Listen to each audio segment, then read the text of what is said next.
Открыть нөгөө курс тань нөгөө би. Окей. Итак, красный трикот, представляющий команду Агинского района. Арчур Тумара, ему 39 лет, кандидат в мастера спорта, неоднократный призер Забайкальского края Республики Бурятия, тренируется в Рыбаковском Тумуту Жапоноржевиче. Арчур Тумара, Агинский район, уроженец села Уртага.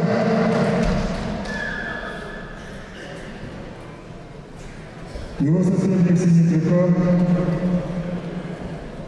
Жаргал Алзоев, Маготинский район, представляющий спортивный клуб «Зугалай», победитель ТНС Чеченской области, победитель традиционного турнира памяти Героя труда Владимира Мажевича Мажиева.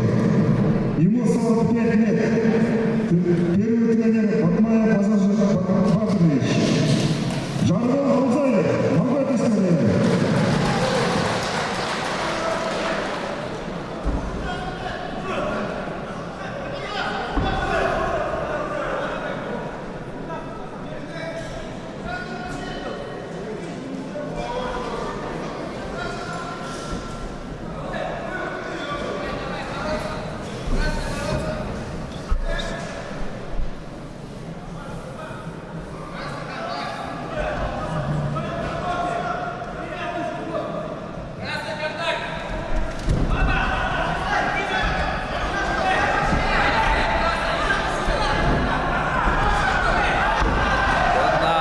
Молодец.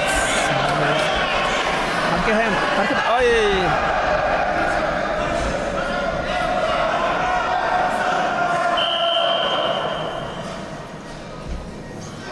Alla hem takip eder kudumda.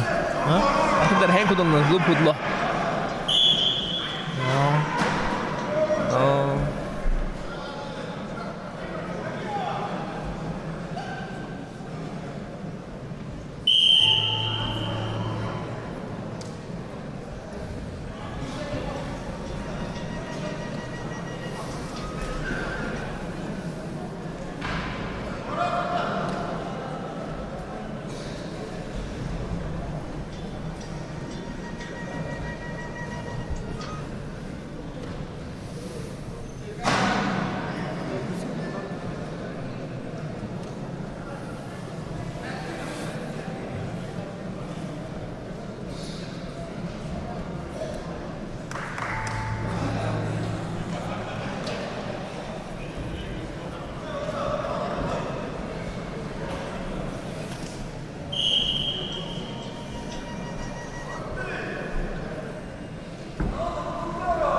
Победу одержал